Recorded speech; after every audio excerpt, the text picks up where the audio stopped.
What's up, everyone? Thank you for listening to another episode of the Sawyer Brothers Show. Please be sure to follow and subscribe to the show on Apple Podcasts and Spotify, and then follow our podcast accounts and SDI accounts on all socials. We post daily on Instagram, TikTok, Facebook, and YouTube. We appreciate the support and listens greatly.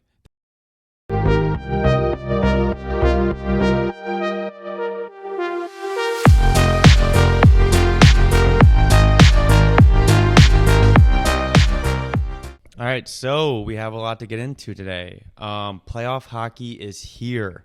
There is nothing like this time of year. I know everyone says it, but like with the intense rivalry hockey every single night, a lot at stake, every game, got to get advantage here or there. There's nothing like this. Like where we live in Detroit, so the weather gets obviously a lot nicer in the springtime, but there's literally nothing like this time. Like this weather changing makes me just want to have like the watching hockey until my eyes hurt, windows open, enjoying a couple cold beverages. I just want to watch nothing but hockey.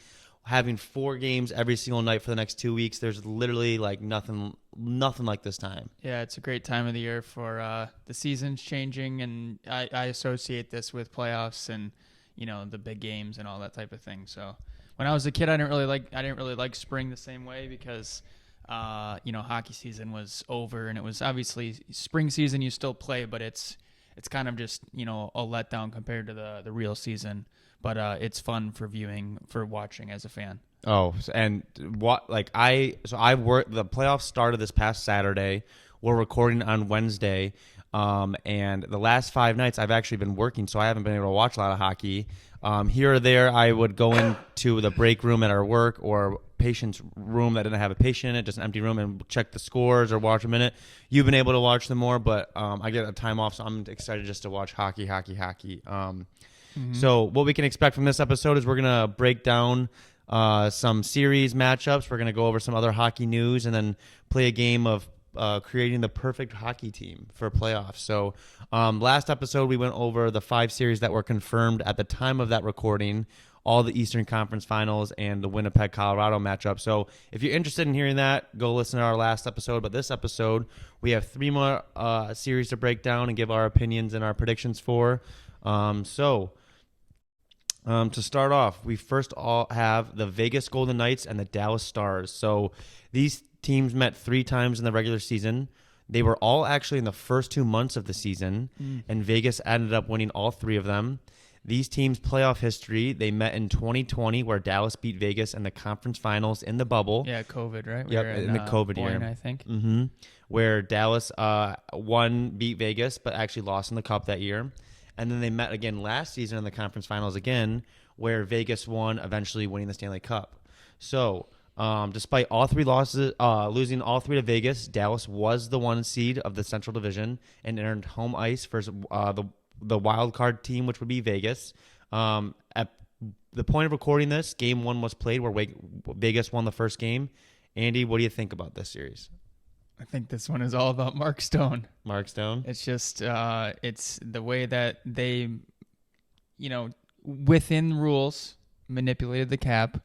But, Mark Stone's hurt. Everyone's, criticizing the league, and just it's kind of just a joke in a lot of people's eyes because he gets hurt, has to, do whatever he had to do. He couldn't play, was on long-term injury reserve. I think his cap or his salary hit was like $9.5 million, and they got Hannafin and who is it? Thomas Hertl. Yep.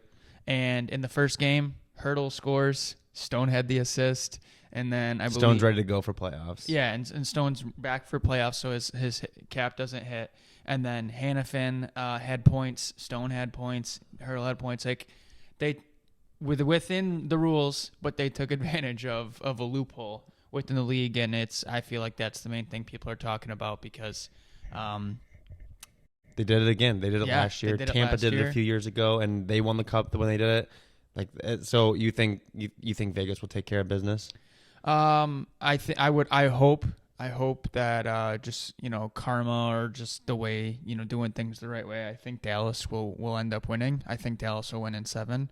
But it is just like the focal point of it. It's not even like 2 great teams right now. It's just like, oh, Vegas, of course, they're in with their salary cap like roster that shouldn't even be playing.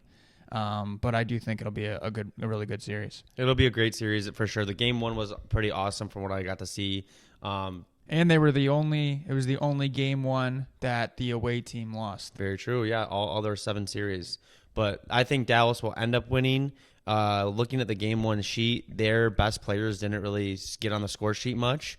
It was still a 4-3 game. So I'd like to think that Dallas will come back even harder tonight and moving forward. They're one of the deeper teams in the NHL. I think I know like analytics are only so much, but Dallas has had 2 lines in the top 5 best like above average teams.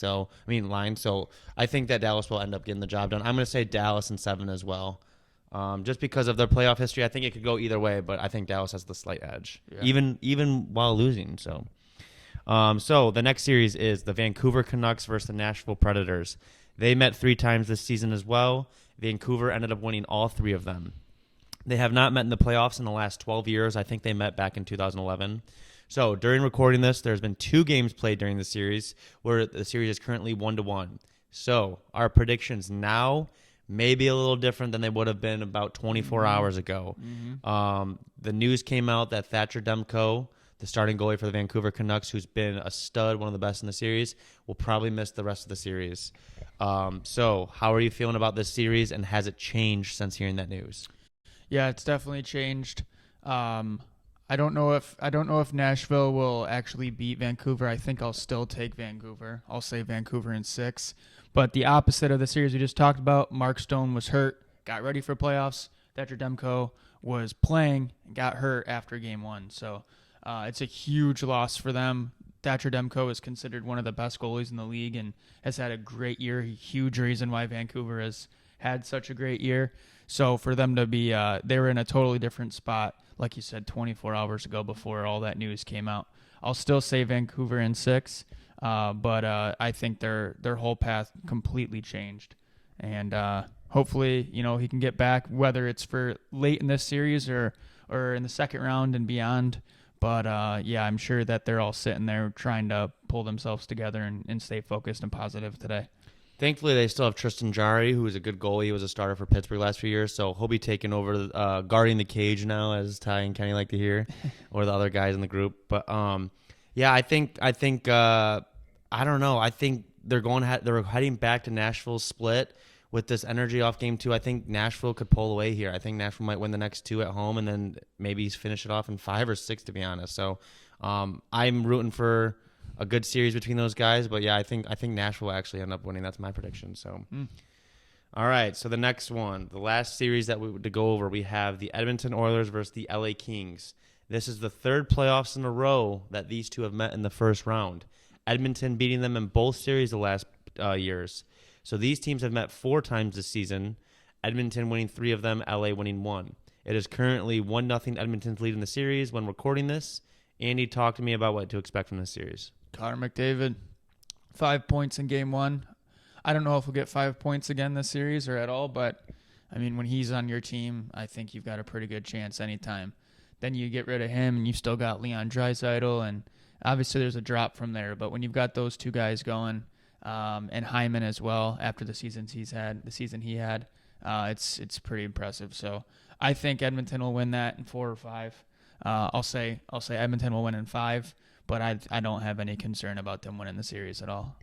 Let me ask you, is there a single team in the West, not the East, is there a single team in the West that could be playing Edmonton in the first round that you'd be concerned for of Edmonton losing?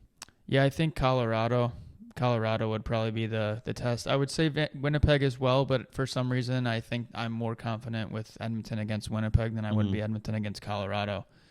With saying that, I think Winnipeg can beat Colorado. But that matchup specifically, I feel like no one can beat Edmonton other than Colorado. Interesting. All right. Yeah, I think Edmonton will take care of business. They're getting production from multiple players, like you said, like not just their top guys. So, and you need that in playoffs. You need some unsung heroes there. Mm-hmm. All right. So a couple more topics I want to get into. All right. William Nylander, unreal player. He's had an unreal season. He's played 82 regular season games this season. Not a guy that has really a significant history for I'm pretty sure it's 7 injuries. years that he went without ever missing a game. Like, that's just insane. So he did not play in game 1 or game 2 of this series. Mm-hmm. And there's obviously they play game 3 tonight. There's a chance he doesn't play tonight. Speculation says that he may be hurt. He may have hurt something and isn't playing. Yet he still is practicing and skating with the team during like practice and optional skates. Yet he's not playing in the game. I know we don't know all the details, and I don't want to act like we do, but I do want to ask you: do you think it's an injury, protocol of him breaking a rule, or like what do you think the deal is right now? I think it's some type of injury. I don't think NHL guys need to be like if he was 15 years old or in high school or something, and he missed a couple games. I think that's way more of a disciplinary, thought. But I mean, not that the NHL guys don't need to be disciplined, but like it's the NHL. They're grown men. They're adults. He's a 27, 28-year-old guy who's been in the league for a while. He's not someone who's 19 years old who is just kind of, off doing stupid stuff. I would assume not.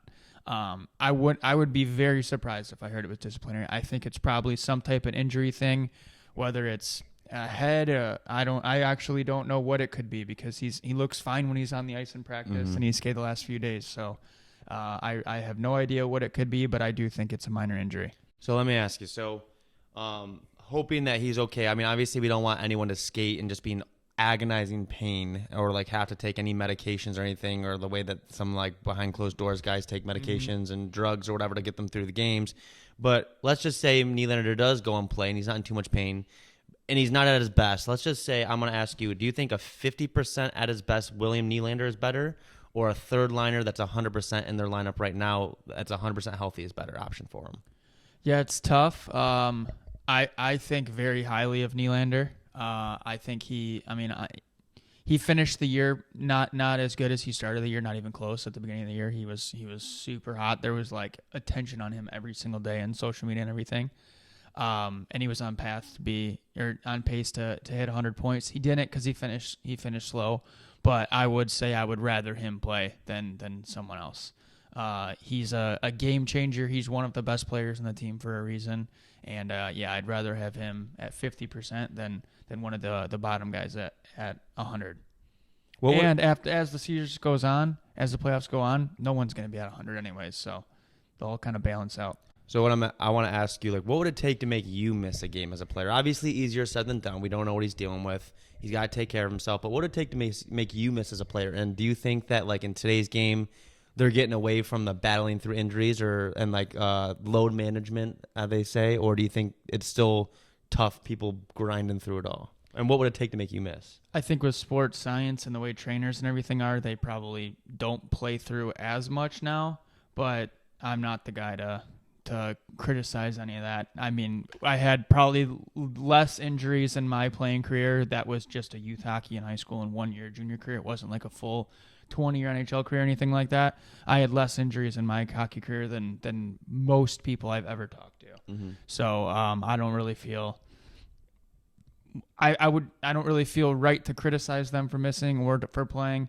I will say that I do know that, like, if I was in the NHL, I would assume that I would probably try and play through anything that wasn't going to cause like permanent damage down the road. Right. All right. So you originally said Leafs in 6 or 7.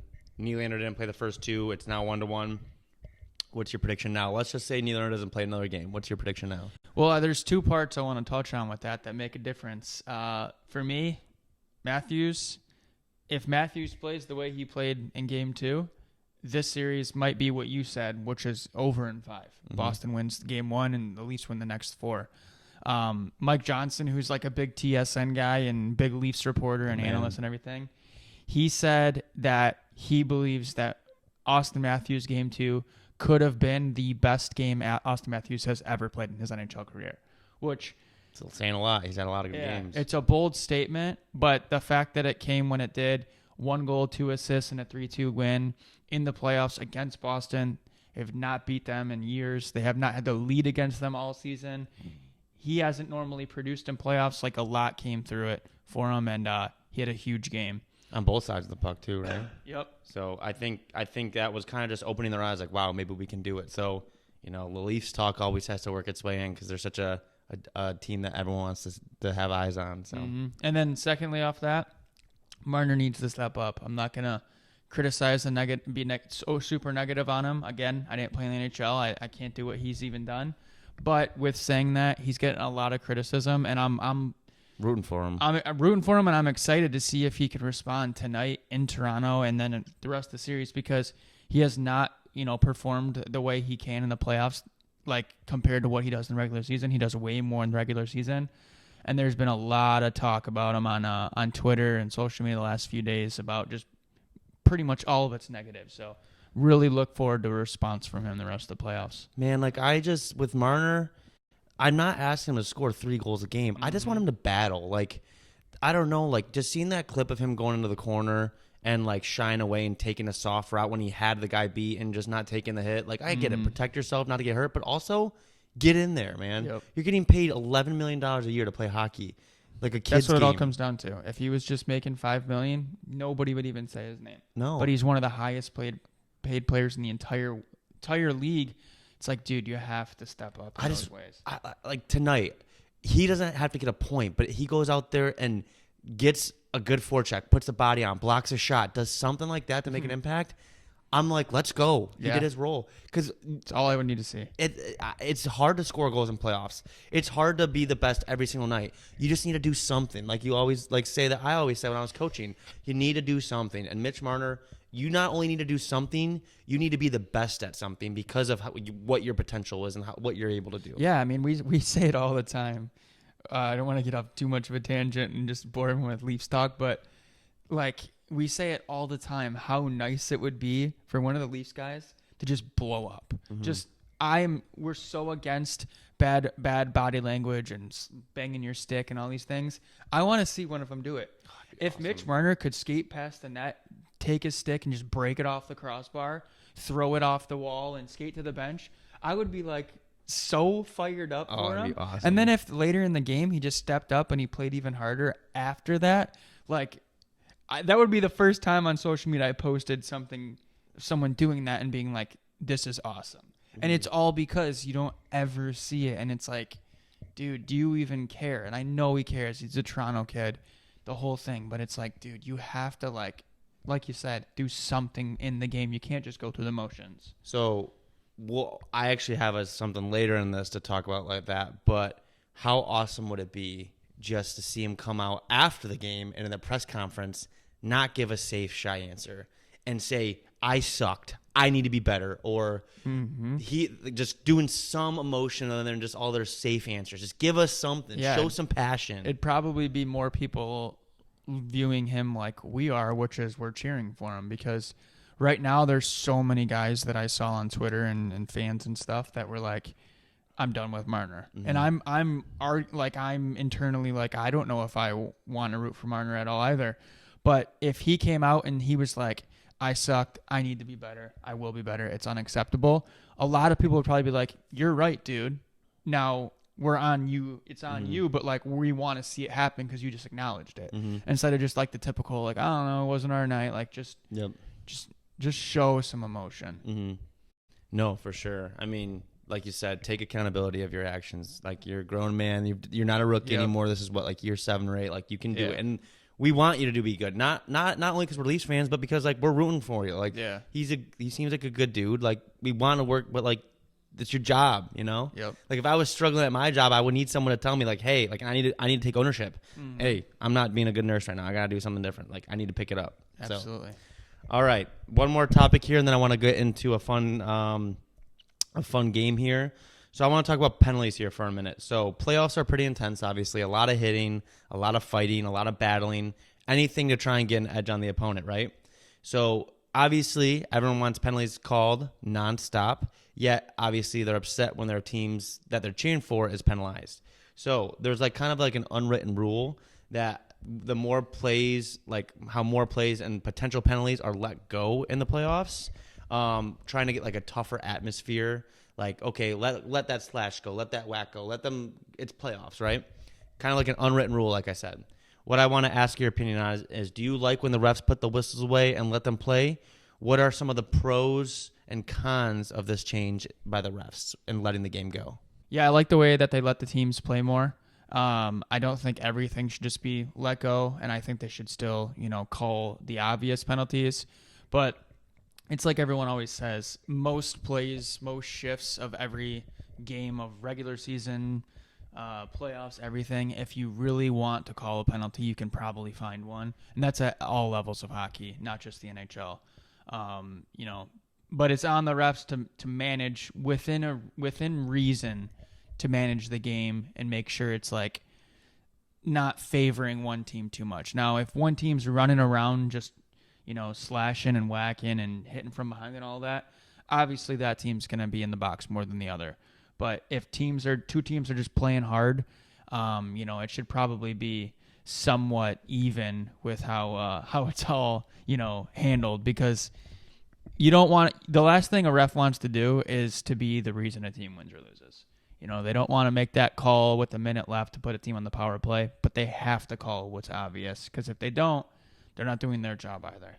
When players make mistakes, the fans are pretty harsh on their own players, even when they give up plays. Obviously, we just spent some time talking about Nylander sitting out, Marner making not playing to his potential. So are people too hard on the refs when they make mistakes, or do you think that it's warranted? I think people are way too hard on it. I don't even want to go into it too much right now because I feel so passionately about that. But people in life need something to blame. They don't really ever want to look at themselves. They don't really ever want to look at their players, their sons, their kids, their coach. Like, they just want to blame something, and they choose the one that's wearing a different jersey. Mm-hmm. So they think that refs just wake up every day and they're like, hey, you know what? I'm gonna purposely call this on a team. Refs don't do that. The game is so fast, they miss things. We're in the crowd and we miss things. They're on the ice. Things are moving 100 miles per hour. They got to worry about pucks and bodies. I know it's their job, but we got to start cutting some refs some slack. And I think that you hit the nail on the head. We love all our buddies, but we do joke about how when they watch games and their team that they're cheering for is losing, they blame the refs. Because like you said, there's nothing else for them to blame. And I think that we got to remember that refs are doing their job. They have families that are there to cheer them on. I loved the other day, one of my favorite clips I've seen in the longest time is we all hear about an NHL player's debut. Mm-hmm. Their family shows up. They show them in the crowd.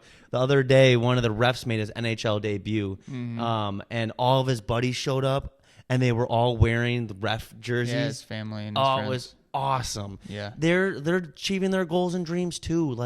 Yeah, we can be harsh on players. Yes, we can be harsh on coaches. Yes, we can be hard on refs even.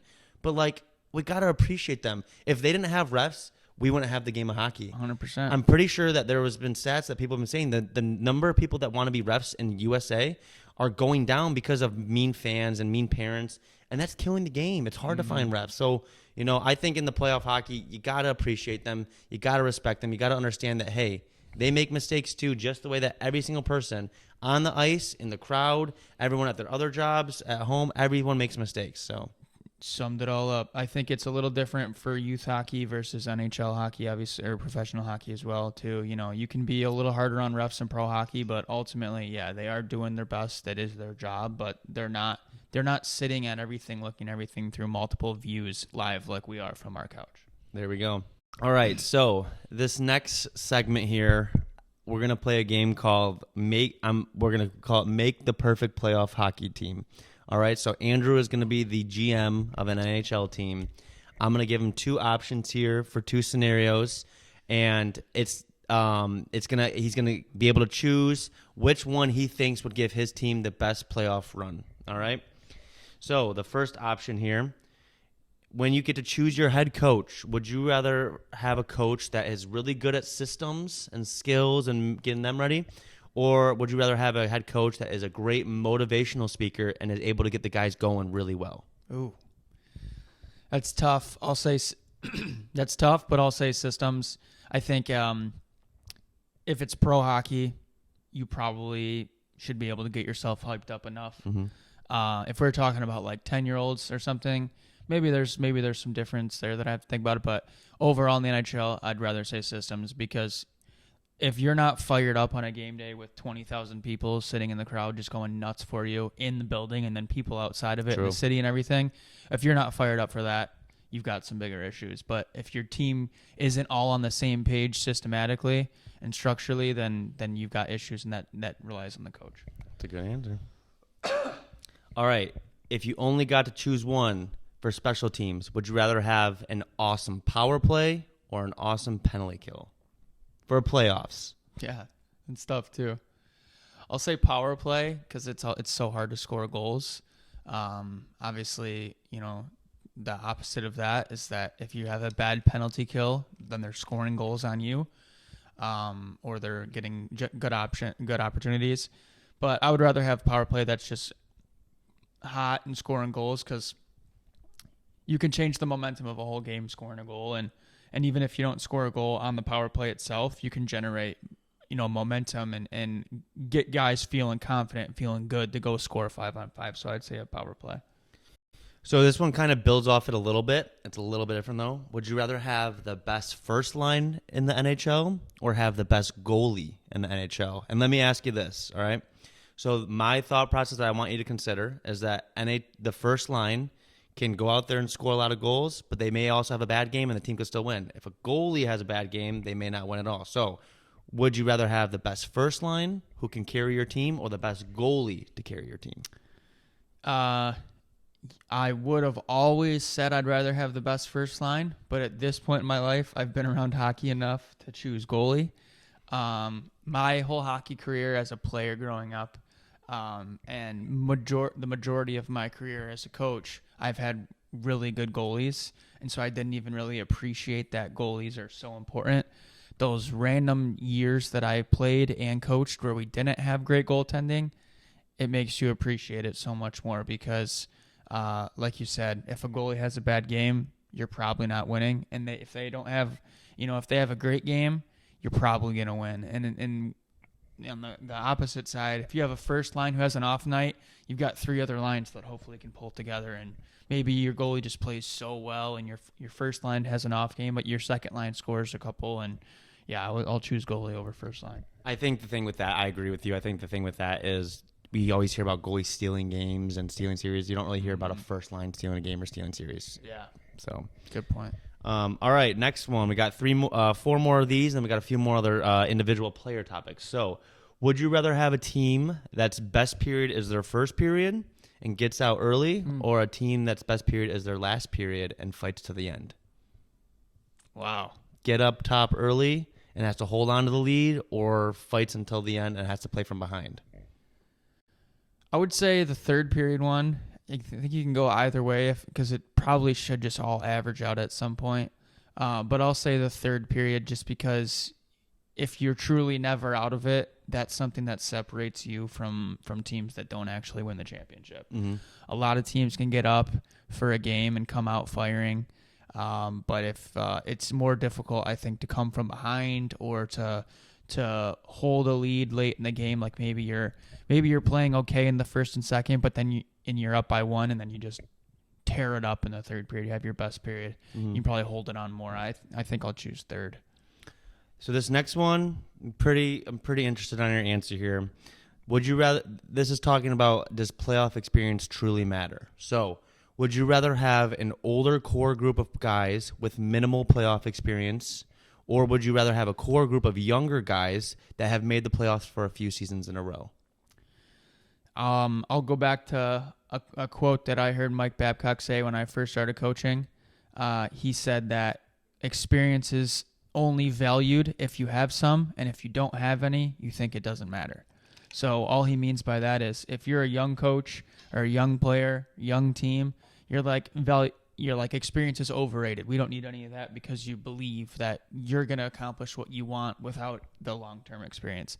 But if you're one of the older guys or you're more seasoned and you have the experience, you realize how valuable it is. So I think this is not really an answer for that one, but most NHL teams are built with rookies, young guys, middle guys, and older guys. I think you need all of it to win because you need those older guys that are going to kind of keep everyone in line and keep them going. But you need the excitedness and the anxious, fun aspect of the younger guys that don't really know how big it is. They just know that they're excited every day. Oh, yeah. All right, so we got two more of this. I got one fun one that's kind of a quick one. Would you rather have your loudest, best atmosphere for your fan base at your home games, or would you rather have the biggest following of a fan base at your away games? So would you rather have your home games be just the best of the best, or would you rather have a great crowd at your away games supporting you? I would say I'd rather have our home building, just all us, because I know that I like being the villain in certain scenarios, and I know that other people do too. So if we can have our home games just crazy excited, all supporting for Tough us, place to play. and then go be the villain somewhere else on the road. That's a good answer. Because you can get up for that, trying to just shut everyone up. Like I don't want to do that every 82 games of the season, or 30 whatever 28 playoff games. Being the villain every day of my life, but every game or every other game or so when you're on the road, like it feels good to ruin people's dreams and to upset them in their own place. I didn't know what you were going to say, but that's a great answer. I think I might have had a different answer, but I think you just convinced me. All right, this is the one that I'm most excited for because we kind of talked about it earlier. Would you rather have a team that lets the emotions get the best of them sometimes, maybe sometimes even get undisciplined, or would you rather have a team that is very calm and collected, but almost too much sometimes and even seems uninterested at times? I'm going to say the first one, just too emotional. Again, years ago when I was younger, I would have said the calm and collected one. But now that I'm older and I've coached all different ages, all different levels, obviously none of it in the NHL. Maybe it'd be different if I had experienced the NHL, but I would rather have emotion. I've decided this year, actually, with coaching, that I would rather have someone who's competitive and emotionally invested more than anything else, more than how good they are, more than how hard they work, more than, honestly, how disciplined they are and how coachable they are. I want them to have all those other things as well. And I'd never thought that I'd rather have someone be more, emotional, competitive than I'd rather have them be coachable. But I would rather have them emotionally invested, because maybe for whatever reason they're not listening to me, they're not wanting the same things as me, as the coach, but I know they care and they're competitive. And if they're just somehow chipping away and they're somehow trying to get it together, even if their motivation is for different reasons, we might be able to get on the same page with it. If you don't care at all, or if you're just too calm, too collected, it's difficult. You're looking at the kids, you're looking at the players, like, how am I supposed to get you to get invested in this? And again, different, watching an NHL game than watching, youth hockey or high school hockey or whatever. But I would rather have them be emotional, competitive, because that drives everything else. I love talking about these because this just gets me thinking and talking about more. If you get, like, we talked about this the other day, like our best players we've ever coached, like we've coached them, everyone has been awesome, but you make a list of our top 5 best players we've ever coached and the top 5 most emotional players we've ever coached. It's almost the exact same list. Same. My top 2, I'm not going to do it here, but my top 2 that are the best players I ever coached are the 2 single most emotional players I've ever coached that I wanted to bang my head off. Probably my guy in the and the third is the other one. So yeah, there you go. So we love emotion here. I would have to do that deeper and for a longer list, but my top 2 and probably the third is all the same 3. So it's definitely an interesting comparison. So what you're saying is you want some emotion from the Leafs to not be uninterested. Because emotion drives competitiveness. And if we're talking about emotion not being similar or hand in hand with competitiveness, I don't care about the emotion. But emotion should drive the competitiveness, which therefore, yes, I will choose that. So me and Andy love and appreciate the NHL. We are really, I think we both do a good job of appreciating all the NHL players, whether they're a first-line player or a fourth-line player. Everyone has different roles. We appreciate that. But knowing how good everyone truly is and how much we appreciate them, we're going to play this next game called pretty much create the perfect playoff team. You get an option. You're an NHL GM who's starting the playoffs day 1. I'm going to give you 2 players, and you get to pick which one you want for your roster. We're talking about for the 2023-2024 playoffs, not what they've done in the past, not their potential for this playoffs. Mm-hmm. All right, so starting for the playoffs this year, would you rather have Matthew Tkachuk or Austin Matthews? Austin Matthews. I think that one is easy because Matthews is so good. But if we're just talking about other scenarios, I understand why Tkachuk could be chosen. But I will choose Matthews. I just think with Tkachuk's how much he brings to the team, I didn't know if he would say Kachuk or Matthews. I think it would depend on how good the rest of my team is. Mm-hmm. If I need to fill my first line center spot, I need Matthews. If I already have McDavid on my team, probably choose Kachuk. All right, next one. We got Brad Marchand or Mark Stone. 2 leaders here. Both have a cup. Both bring a little bit different of a role. Who would you rather have on your team if the playoffs right now? Brad Marchand. Yeah, same thing. I would say him. I get like he could be interchangeable with Kachuk on that one too. Like I would rather have Matthews over Kachuk because Matthews is so talented, so good. Kachuk is a good player also, but he irritates people similar to Marchand. You need that too. I would rather have Marchand than Stone. I got 2 just playoff heroes here. Chris Kreider, who just scores every single game in the playoffs, it feels like, or Braden Point, who is just a team's worst nightmare because this guy, I feel like he scores every playoff game too. Yeah, that's difficult. My first thought was I'll take Braden Point, but at the same time, if I am considering this year, Braden Point is probably a little bit more tired from recent years than Chris Kreider. Obviously had a first round exit last year, but they 3 cup finals in a row. I think I'd still say Braden Point, but that one is really, really close. That one's a tough one. Chris Kreider, man, he's a stud. I hope that Rangers can keep on this energy. I mean, the Rangers haven't really made a great run in a long time. Yep. But it is fun watching them play. I mean, obviously they have one of the easier matchups in the first round, but Chris Kreider is a big reason why they're dominating. Mm-hmm. Yeah, that's a good one. All right, I got 4 more for you. So this one is D pairing. So a big thing they talk about in playoff hockey that we always hear is, do you want to have toughness, some extra skill in your D? So if you got to choose a D pairing, would you rather have Victor Hedman and Eric Chernak or Cale Makar and Devin Taves or Toews? Wow. That one's really tough too. I think you could flip a coin on that one. You got Victor Hedman, who's still one of the best defensemen in the league, but him and Chernak bring that extra little toughness and grit. Will not give you any space in front of the net. Or you got Cale Makar and Devin Taves, who are both very skilled, probably some toughness too, but very skilled, going to create a lot of offense. Yeah, and both pairs have won. Mm-hmm. I'll say Cale Makar and Devin Taves, but it's tight. That's a really, really good one. Yeah, I'll say the Colorado guys, younger, and little bit more offensive ability there. Both won cups. Both pairs won cups. Both are lefty and righty. So it's tight, but I'll say the Colorado guys. Let me ask you. I know this game is about 2023, 2024, and he is unfortunately hurt. What if he was healthy? Would you take Hedman and Sergachev or Cale Makar and Taves? Yeah, I think that makes it even tighter. I think I'd still say the Colorado guys, but that's just.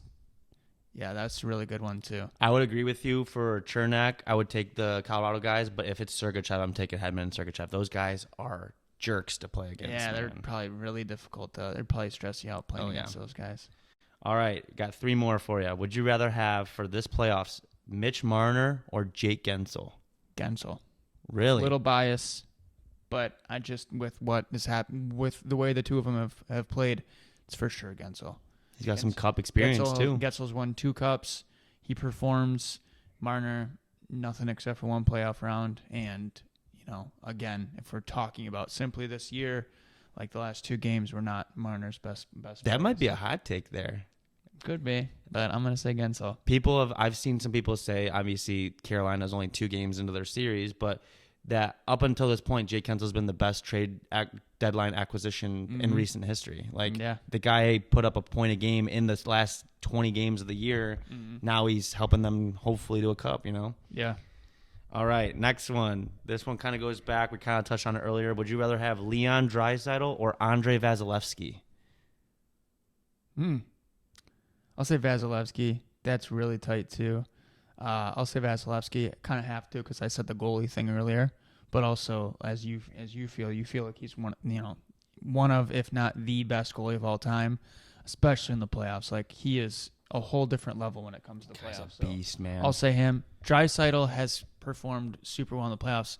he's kind of the opposite of like some of those Toronto guys like Marner and Matthews, where they elevate even more in the playoffs and they perform so well. So that's a really good comparison. I'll say Vasilevsky and just hope that I've got other top forwards on my team that can kind of replace Draisaitl, because if not, then that's a huge loss. All right. Do you know what this last one is? No. All right. Take your time. I'll ask the question. Take your time. I want a good answer. Probably Crosby. Nope. For the 2023-2024 playoffs, would you rather have Nathan MacKinnon or Connor McDavid? It's tough because you got McKinnon, who's just an all-out competitor. We talk about showing emotion. That guy has nothing but emotion. Yeah. That guy can change a game instantly. One of the best players in recent history, a stud. He's made for the playoffs. But then you got Connor McDavid, who doesn't have a cup potentially yet, but he's also most skilled, one of the best players in the game right now. He's got some emotion himself. What do you think? Yeah, I really don't know. As you're talking, I think I can make an argument easily for both sides. Got to give one. I'll say McDavid. I am surprised, but it is McDavid. so close, so close. I just think McDavid is truly the best player in the whole league. So McKinnon is right there. And on certain nights, he probably is better. But, like, overall, if I have to choose one player, even outside of just those two, I would choose McDavid. Do you think I'm just curious if this thought came into your head, because I think I would say McKinnon, actually. But the only reason why I would, if I had to lean towards McDavid, is because he might want it a little bit more because he doesn't have one, and McKinnon does. I think for other players that could definitely be a thought, but I don't think McKinnon is programmed to. I think he thinks every single day he doesn't have anything because he just works so hard. That's true. But for any other player, you're probably right. Yeah. But either way, I would choose McDavid. You choose McKinnon? I think I'd have to choose McKinnon, but like you said, they're the two best out there. Are they the top? Is there anyone that you could be offered over those two to take that you wouldn't take those two? Would you take Matthews over either of them? Matthews, I think, is the only one in that conversation. Mm-hmm. It'd probably be the three of them. You could flip a coin 3 different ways for the 3 of those guys, and I think you'd probably end up with the best. If I just had to choose, I would go McDavid. Mm-hmm. I'd probably choose McKinnon more often than I choose Matthews, but again, if he does what he can do, like Matthews separated the other night, and it was one game where he, elevated even more. If he can make game 2 a routine and do it over and over and over again, it might be Matthews more often. So what we're saying here is that we are so lucky to have so many good players to watch. Like we heard on our podcast the other day that we like Overdrive. We always reference it, but we talked about how the league is in a good place right now.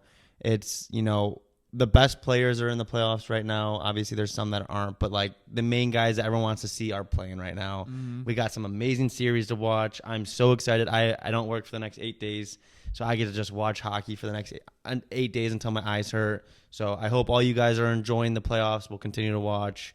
We appreciate you guys listening. But yeah, enjoy the playoff hockey.